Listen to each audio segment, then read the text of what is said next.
You continue your story and I'll call in Sure, it. I don't want to sure, miss anything. sure. Mhm. Um, when we connected first, and you told me you're a storyteller, and that grabbed my imagination because I was thinking of stories in the sense of, oh, and then we started talking about the Nancy stories. And, I'm an English major and also a journalist by training. And so telling stories is what I do. And for me, on a natural level, I'm a storyteller. If you ask me, why did what did they say? Why did the kitten run across the road? I'm going to tell you a story, much to the annoyance of some of the folks around me. Like, okay, stick to the point. Why did the chicken go across the road? So, anyway, when I started to think about the work I do, the work we do, Divigo, in our Divigo, creating our Divigo web app, and I realized, yes, there's we can talk about the technology behind Divigo, or we can talk about, the tools offered on Divigo, but I realized there is a story. And so that got me excited. So, one of the questions you asked, which again really made me think, and your first question was, what inspired you to Mhm. start the work you're doing today, and what keeps the passion alive? And so, as I thought about our web app, Divigo, which is a production of our company, Rock Diversity, um, I realized that I was inspired specifically in ways that I'm not aware now. So I'll tell you just a little bit of what Divigo is, and then I'd love to talk about what inspired me. So the Divigo web app. So, Okay. I would like to formally welcome you to the Nana Oh, Yaa Yeboaa you told me to podcast. start my story, so okay. Please welcome me. Now, listeners, wherever you're listening to this podcast, whether it is Spotify, whether it is Apple Podcasts, whether it is Amazon or YouTube podcast, today's conversation is an amazing one. You have two storytellers on here. So it's going to be amazing. So I am honored today to have to speak with Maureen Brown, a storyteller, entrepreneur, and equity champion. She began her career in journalism, which you'll hear more about, and before founding Rock Diversity, where she's transforming how organizations think about equity and inclusion through her Getting Real on Inclusion and Diversity framework. For many women in mid career, for instance, Maureen's journey of courage and reinvention is relevant. So if you feel you're stuck and you want have an idea and you want to do it, I believe you're going to learn a few things how Maureen transitioned and it did her, became an entrepreneur. So let's explore how Maureen Brown how she found her purpose, built impact, and continues to lead with authenticity. Maureen, welcome. Thank you, Nana. Thank you. It's a pleasure to be here and to share my little story with your listeners. Um, Mhm. so our company is Diversity Trainers Plus Incorporated, otherwise known as Rock Diversity. And we, over the years, have centered our work on two areas. The first is we deliver training and workshops and supports to organizations that are looking for how best to be we call it being inclusive of people who are different. But I know the word inclusive, people, what does that mean? Really, all it means is, how do I create space in my organization, on our teams, in my community, in my networks? How do we do that given the reality that people are diverse? We're all different. We don't see the world the same way. We don't interact the same way. And so we do training and development around that. But the bulk of our work these days centers on coming out of that passion, Mm-hmm. centers on our web app Divigo. And so, if it's okay with you, I'll just give you three little points, Nana, on what Divigo is, because it's going to be important later on as we go deeper into the story. So, is that okay with you? So we'll get into the difficult part, Yeah. which is the business into. But before we get there, let's get to know you a little more, because Okay. we Sure. cannot just get to know the business without getting to know Sure. the Sure. person that Yeah. did this, right? So Sure. let's go to your beginning story. We heard you were a journalist, and then you moved from journalism into the world of diversity, equity, and inclusion. Like, how did that happen? There is a story behind that. Thank Okay. you. Because and this was many years ago, when I tell younger people how long ago it was when I Hmm. became a journalist, honest, sometimes they look at me and said, did life exist in 1981? What? I wasn't even thought of then, but I did. I was an English major and a natural storyteller, I guess. And, as in university, I'm trying to figure what do I do with this? And someone somewhere said, go be a journalist. So I said, sure. So I went, I studied journalism, came out, and, I was doing a stint at the Globe and Mail, Toronto Globe and Mail. Hmm.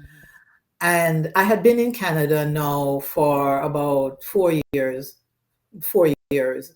And as a Black person, frankly, I must have been living some kind of privileged life that I didn't realize the extent to which Black people, the challenges that they were having, even in their everyday ability, some people, Yes. to go from home to the store and not have encounters with the police, and negative encounters at that. I wasn't aware of that. And Hmm. so the Globe and Mail sent me to cover a story. There were some issues in one of the Toronto neighborhoods, and, I went, and as I listened to people's stories on the misunderstandings with police and the incidents that were happening and their frustrations about feeling they can't be their full selves in society, I realized, oh my goodness, there is a story here. So once I worked in journalism for a brief time after, and then I got the most amazing opportunity, which caused me to leave the day-to-day journalism and start doing what we call community-based reports. And mine were always very much about people stories. So if you're going to do a report on how are people accessing, people from immigrant communities accessing government services, you can write that report as an academic report, as a study. I found myself writing, chronicling people's experiences Mm. that's leading to whether they use these services. So from there, it was a matter of time before, I started my company, always thinking, how do I bring these stories forward? And most important, what can we do to help bridge this gap in Hmm. people's experiences? So that's how I got into what today became Rock Diversity and ultimately Divigo.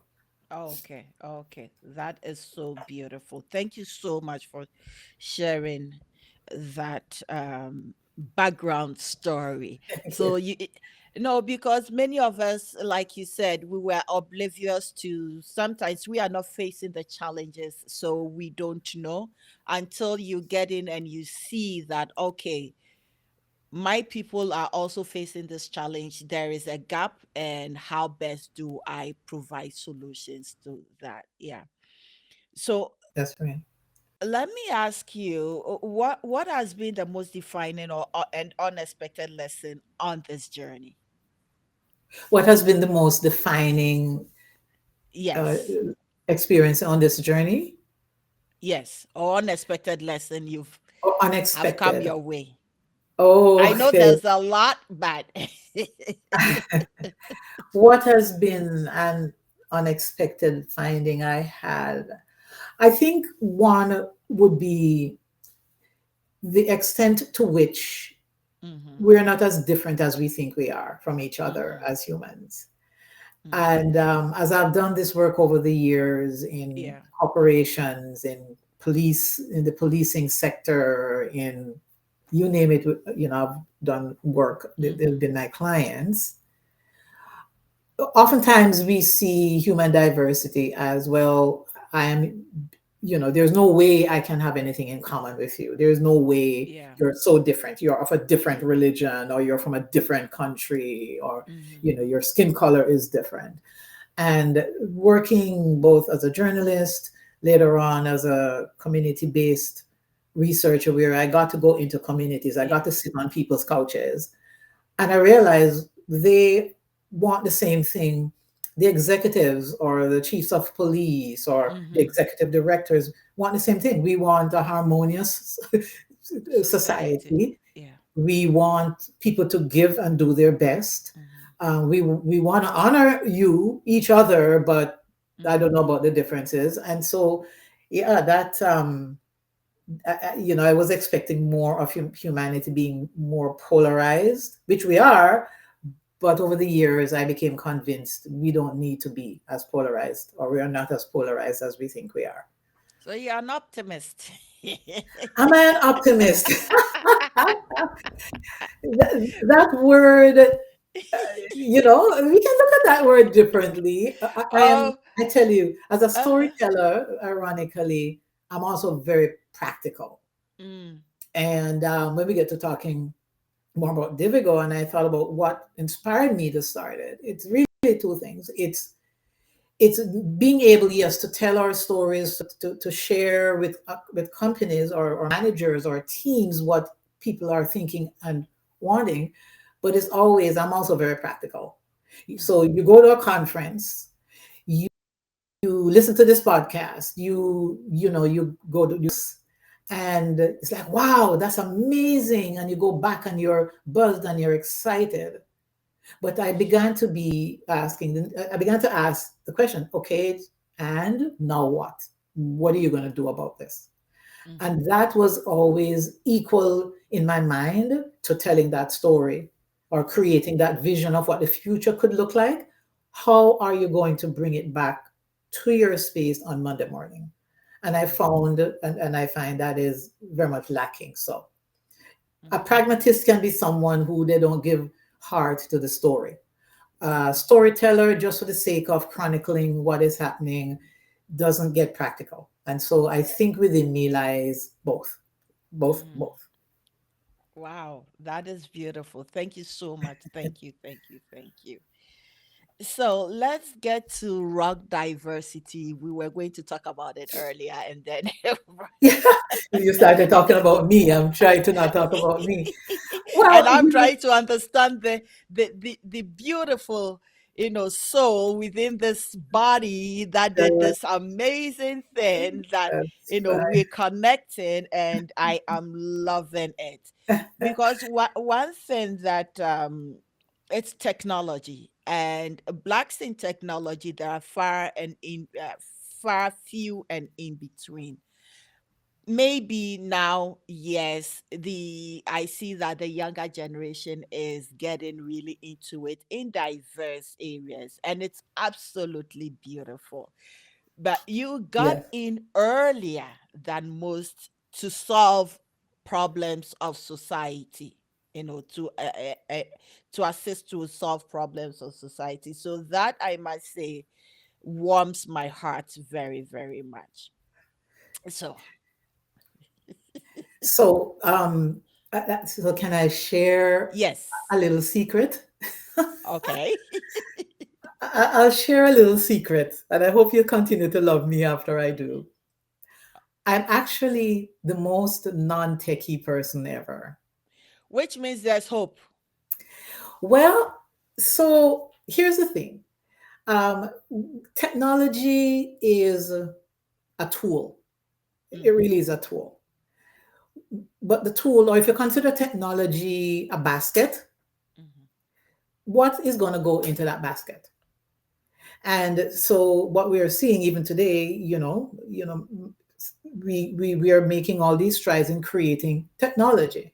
But technology, lots of different things are going into that basket. There is technology that is leading to, misinformation and disinformation. Yeah. And there's technology that is helping to find a cure for cancer. So our technology, we have tech folks who work on the technology of Divigo. But for me, the far more critical thing is, what am I going to put into that basket? Mm. And so that's how we envision Divigo. Yeah. Okay. So we know we're starting to talk about Divigo, but if you could break it down really, what Divigo is and how the tool how the tool is used, or if an organization or an individual wants to access Divigo, where do they go? So Divigo provides supports that are practical to organizations, any group of people that want to know, not because we did a workshop a year ago or I read a book a year ago, want to know, how do I handle this situation? How do I understand what is happening in this moment? How do I understand what is happening right now in our community? So that's what Divigo provides, the in the moment, in real time, relevant help to answer that question. So we work with sort of three main groups of people who would access Divigo: service providers and community members. For example, if you're in a group that's navigating relationships where people are of different backgrounds, religions, perspectives, expectations, inevitably that is going to bring situations where I'm not sure how to handle this and I don't know how to bring all that plethora of information out there to bear on the situation. The other group of people who would use Divigo would be team members. And when you're on a team, sometimes in navigating a team of people, whether you're a manager, a supervisor, how do I even find the language? How do I articulate what is hindering this team from full productivity because of certain situations that are happening? So it supports with that. And thirdly, it helps leaders who want to create a productive, harmonious environment, and the diversity of the issues and challenges and client groups again presents some very specific challenges. And we built Divigo to support in addressing those challenges. So as we're talking about challenges, it's like, for you personally, as the brains behind these technologies and or business, I should say business, how do you stay grounded when the going is not going according to plan? Or when you encounter resistance? Yes, that's an excellent question. And I'll start by saying the vision of what is possible keeps me going.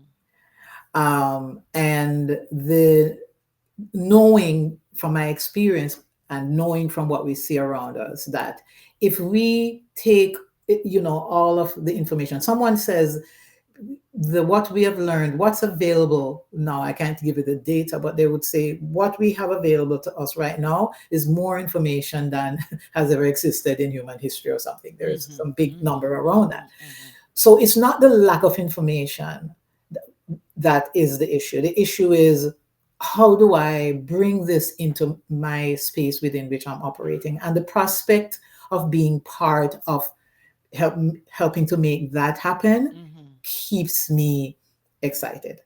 And there are three specific things that I would say I try to practice, and that is what is driving the work we do and driving me at a personal level.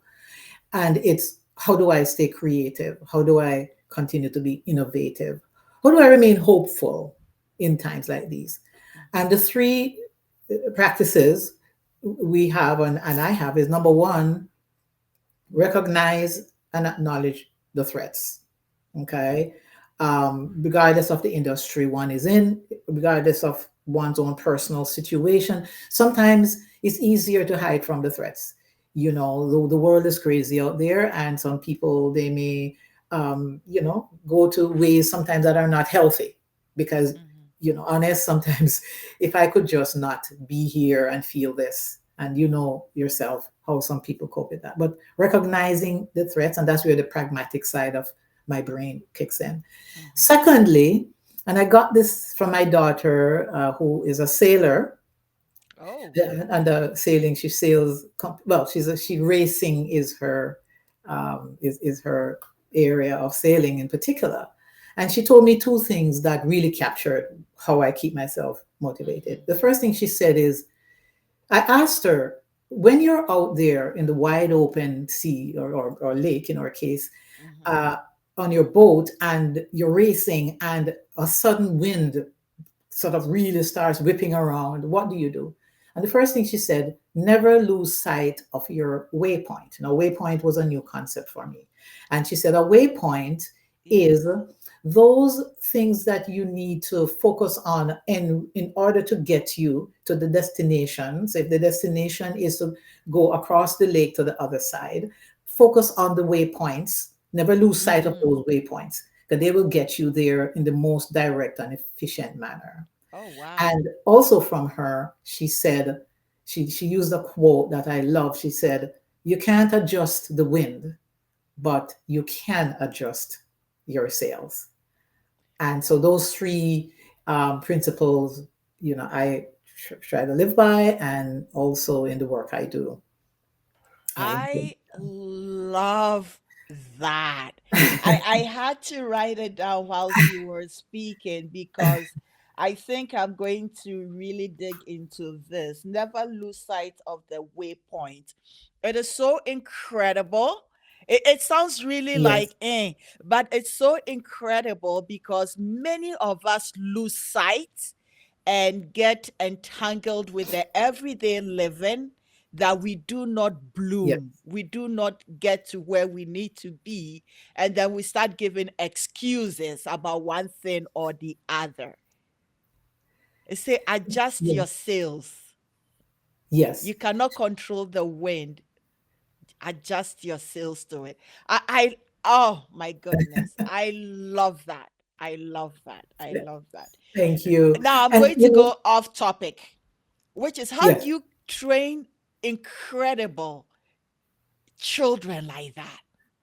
Oh, Because I just had a conversation with your son and he's amazing. And I'm hearing this through you, your daughter advising you, which is incredible. How did you input into them? Because as a parent or parents, we yeah. also need a little bit of this. I know Oh, we're talking about rock diversity and everything, but please yeah. drop a few Yeah. more life Oh lesson man. wisdom to my listeners and to myself. Yeah. And I mean, I don't know. I'm, talking about stories. I mean, have I done anything in particular? I mean, off the top, I would say, and my children would need to be the one to say, for example, when my daughter announced that she wanted to do sailing. And as Black people, let's face it, it's not a sport. Certainly Well, here in I can Canada. swim. I mean, a lot of us can't swim. Never mind sail. I can't swim. I'm not going on a sailboat ever. But Oh when goodness. I think back on my daughter, how she managed to be where she was at in sailing. Long story short, she had friends who were wealthy people who, they had their own boat. I couldn't never afford one. But when she said her friend sails and I want to sail, my first, you know what? I never had the instinct that said Black people can't sail. Which some people, when they hear that she's a sailor, they would say, Black people sail? No, what I said to her was, well, who died and decided that Black people can't learn to sail? We're going to sail. And I embraced her dream. It meant driving. We lived at the time about an hour outside of Toronto, and she wanted to sail with the sailing club in Toronto. So I drove Mm-hmm. her to Toronto, and my Mm-hmm. job allowed me some flexibility, and I did what was necessary. Sailing was not cheap, Mm-hmm. So, there were sacrifices we had to make to Mm-hmm. learn the sport. But it tapped, when I saw her capability, it tapped Mm-hmm. into it so much. Mm-hmm. I couldn't not do it. And so, yeah, Mm-hmm. she grew up. My other children, I've always said to them, what are you good at? What's Mm-hmm. driving you? What's driving you? And it's not always, as we were talking with my son, I never have a set point to say, oh, you must be a lawyer or you must be. I always went from the opposite. Let's see what you seem to be thriving at, what you're good Mm-hmm. at, and what can I be the wind under your wings to get there. Mm-hmm. And for all three of them, that's what I did. And, some are along their journey, some have achieved great waypoints, but they say, yes, but I've not yet my destination, Oh. And I guess the last thing I always said to them is don't just think about yourself. Remember, for every waypoint you arrive at, your destination, I hope they're taking you to the place where you can help someone who is not as privileged as you are to do some of the things you have done. So I always stress that with them. So Thank you so much. This portion is so valuable to me. I know we're talking about rock diversity and everything, but listen, no, that's if ever. you're a parent and you're listening to this podcast, if you didn't get anything out of it, you must get a whole lot out of this session to enable and empower your children. And yes, invest in them so that they can achieve, things that you and I could not achieve. They can dream and become and, get to that waypoint, that destination that they need to get to. I am incredibly proud of you and your children, and I have Thank you. learned so much here that I'm also going to take it and apply it to my teenagers who are blooming, so I can pour into them more too, become, Thank you. mature trees sometime in the future, so they can also reach other people and uplift those they meet along the way. Thank you, Maureen Thank Brown. you. Thank you. Thank you. Guys, if you have not subscribed, please do, so that I can bring in more wonderful guests just like Maureen, so we can have incredible conversations, whether it's about business, entrepreneurship, storytelling, pivoting in your life, whatever it is. Maureen is amazing. I think this conversation is just at the tip of the iceberg. She's got so much in her. And when we're done with this conversation, I think I will bring her back. Not I think, I believe we will be back for more, life lessons from her. Thank you. Maureen, so let's get back to the difficult business aspect, right?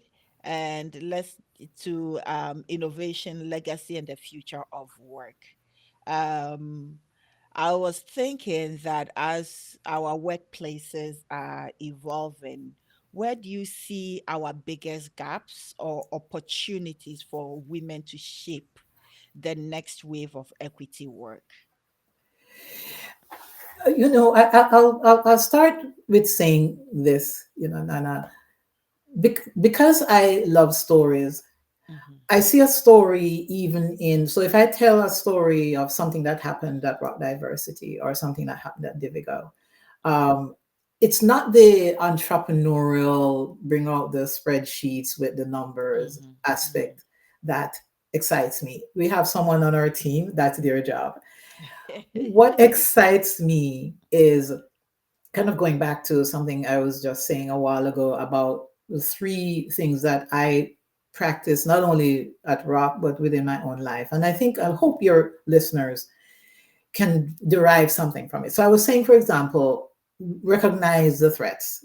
In our industry, the threats, became we had to recognize the threat. So, for example, before the Black Lives Matter Mhm, movement and the Me Too movement, um, talking about diversity, racism, sexism, and those kinds of things, you had to kind of people weren't as open.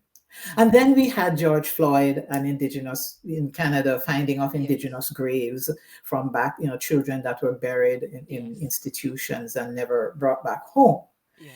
And during that time, and especially George Floyd, then it became possible. We can talk about diversity, we can talk about inclusion. Then it became, and then the winds shifted Mm-hmm. dramatically to the place we're at now, where even some of the words we used after George Floyd, we can't use them. In some countries, you use those words, you don't get a government contract. Mm-hmm. You got to get rid of them. You got to pretend that diversity and inclusion does not exist. And so and in my own life, I had to say, okay, what do I do when there is a quote, a threat?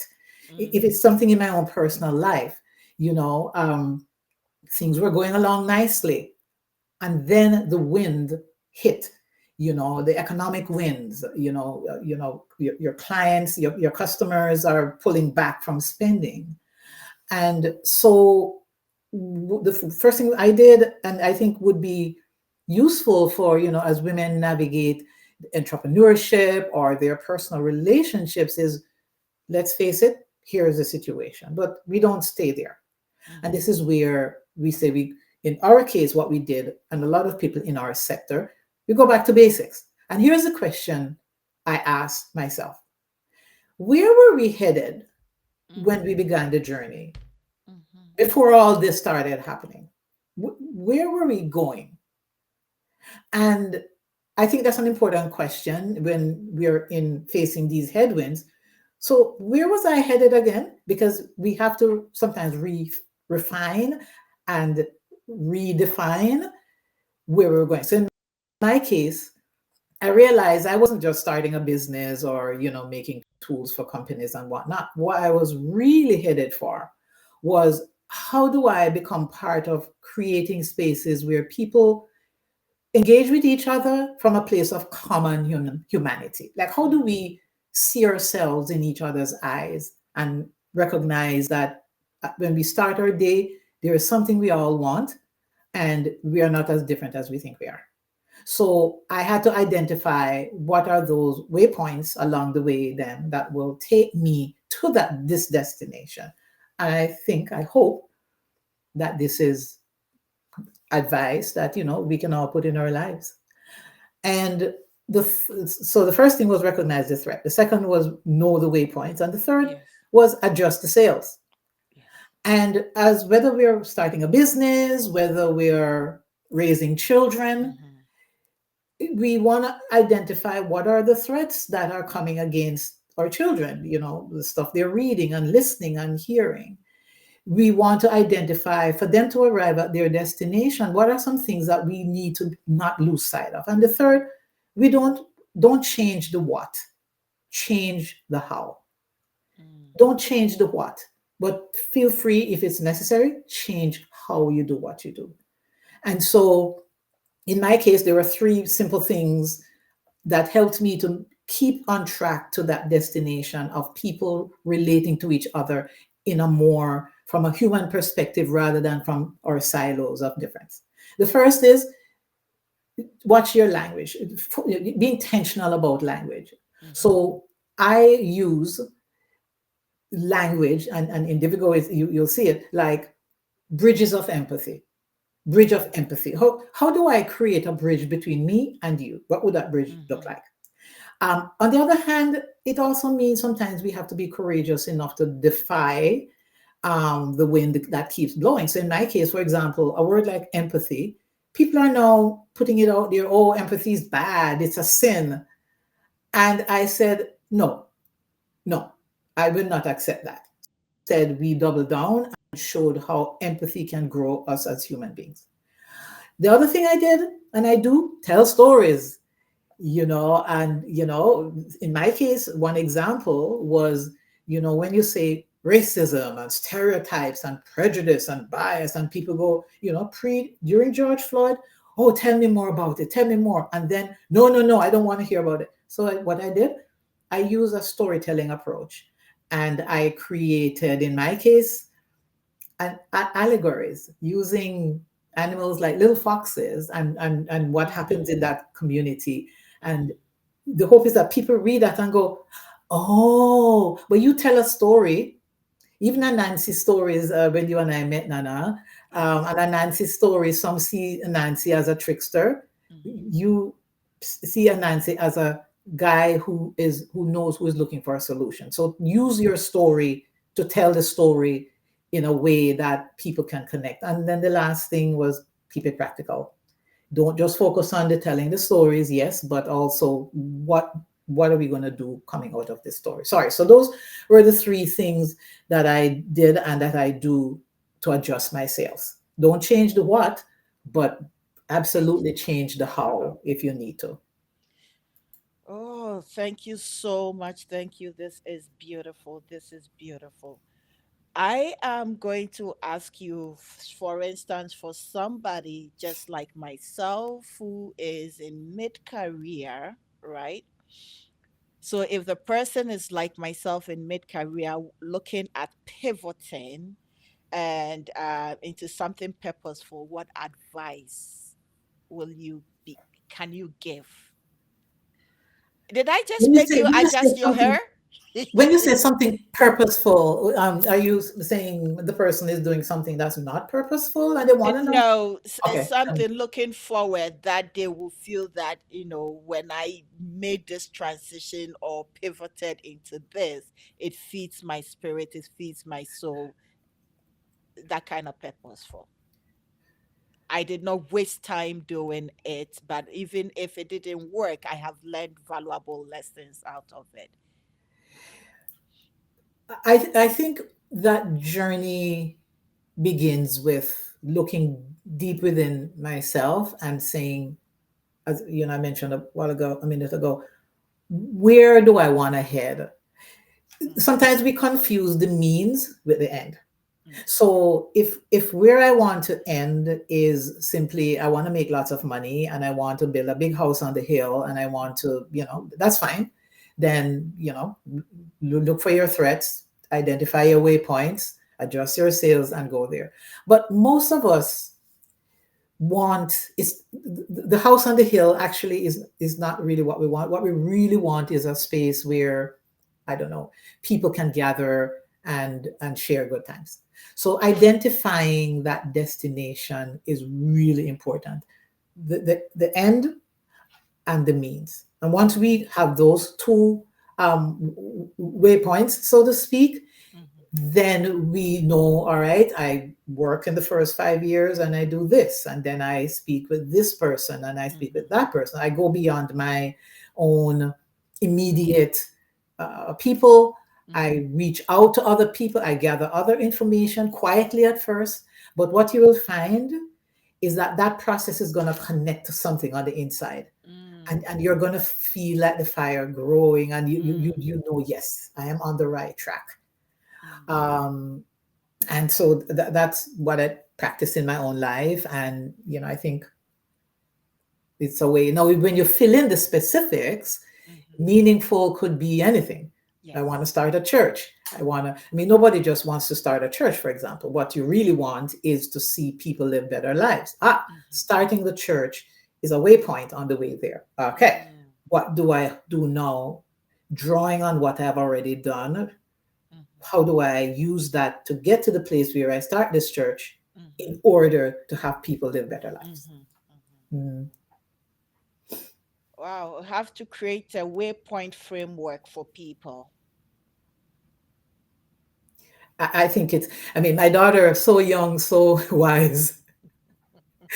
I love the language, I, and I, I, I do as well, and I'm going to borrow it and actually go back to my own life and look at things and utilize that waypoint concept or framework to put things into better perspectives. I do love it. It speaks to my spirit, so I do love it. thank you. Oh goodness gracious. So, looking ahead, what do you hope your legacy will mean for the next generation of women storytellers and change makers? What do I hope my legacy will be? Is that the kind of Yes. question? I sit under a nice tree with, Yes. a nice cool drink and I dream of Well, it's interesting. I mean, maybe there are people who plan their lives in a way that Mm-hmm. there are some people who, from the time they're 18, here's what I'm going to do, then this, then that, then this, then that. I Mm-hmm. can't say I was one of those people. I can say that I made sure my inner core was fed, that it wasn't defined by selfishness and self-centeredness. How do you do And that? how do I do that? Well, it starts with my faith, with my spiritual beliefs, Mm-hmm. because not only, I mean, I'm a Christian, but most world religions, I don't know of a world religion that, what it's all about is making people's lives miserable and leaving horrible legacies, right? Mm-hmm. So we draw on, in my case, I drew on my Christian faith and what it really is about. And once I did that, then it became so I didn't think in terms of what legacy will I leave, but that informed the destination I am seeking, which is to bring people together so they see what we share in common, they understand each other better and are able to create, more a more harmonious society, a more harmonious team or community. The rest is up to the folk whether they do that or not. But for those of us, start within.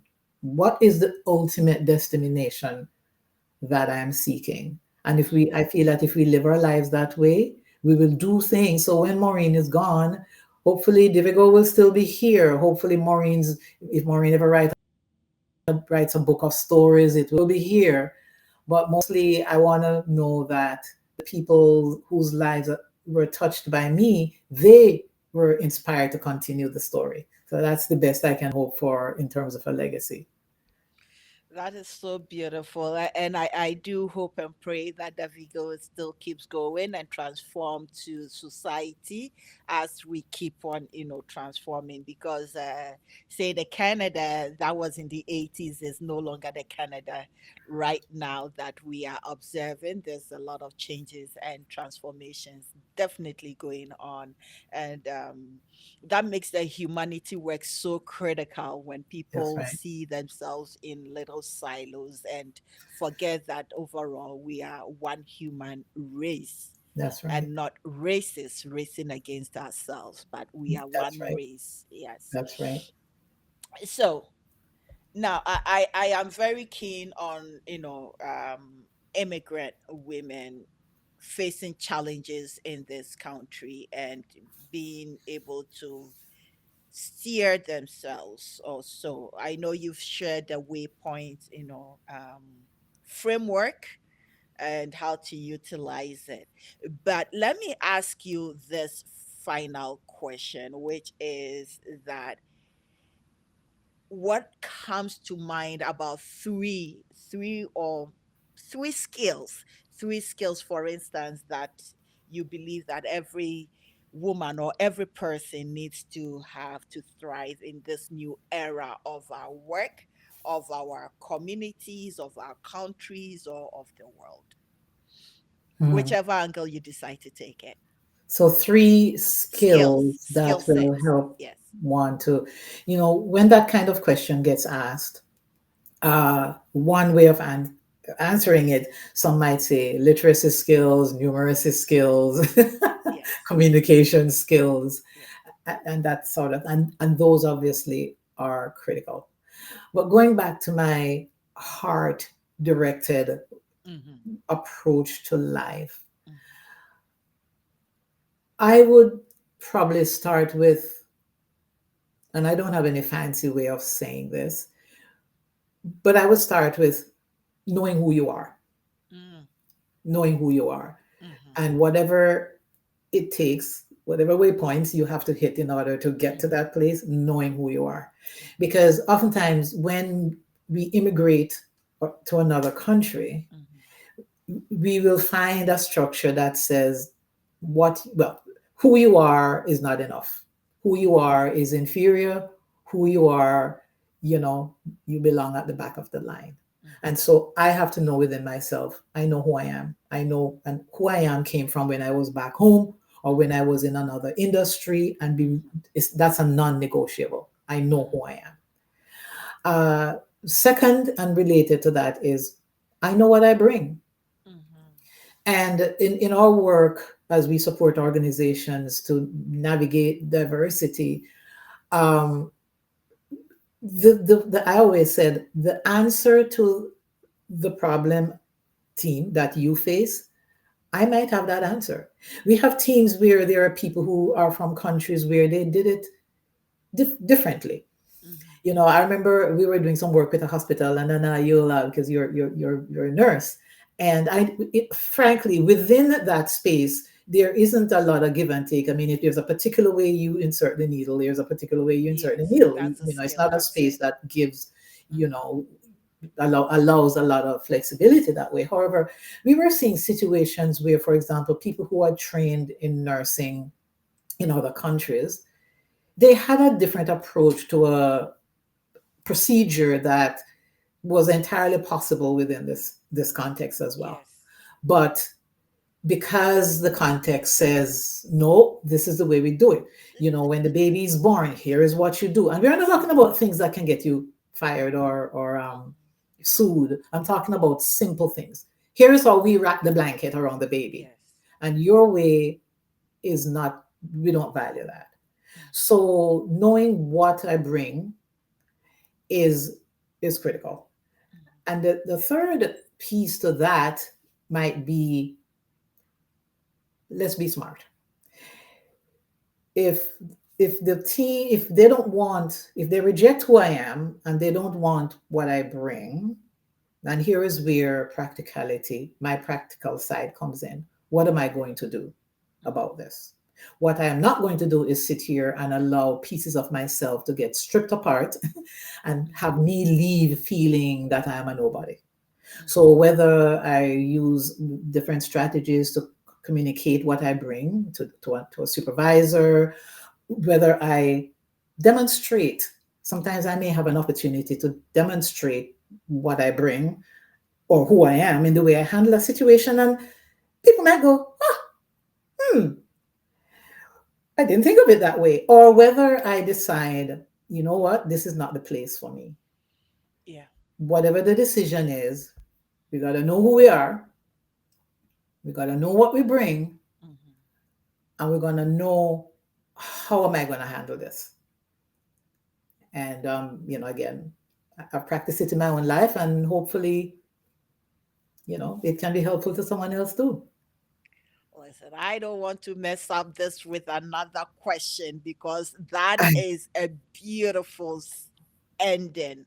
Know who you are. And I've been preaching self awareness for so long that you said it, and it's like, oh, Maureen, you're speaking my language. Know who you are. If you don't know who you are, the system and other people will tell you who you are, and you'll be miserable.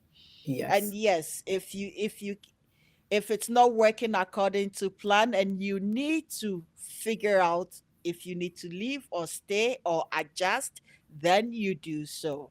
that's Thank right. you so much. I wish many, when I came into this country the first time, had opportunity to listen to people such as yourself. It would Yes, have changed a whole lot of things, and the way I thought and the way I did things and the way I reacted or yes, acted towards things. So yes, Maureen, thank you so much. Thank you, thank you, thank you.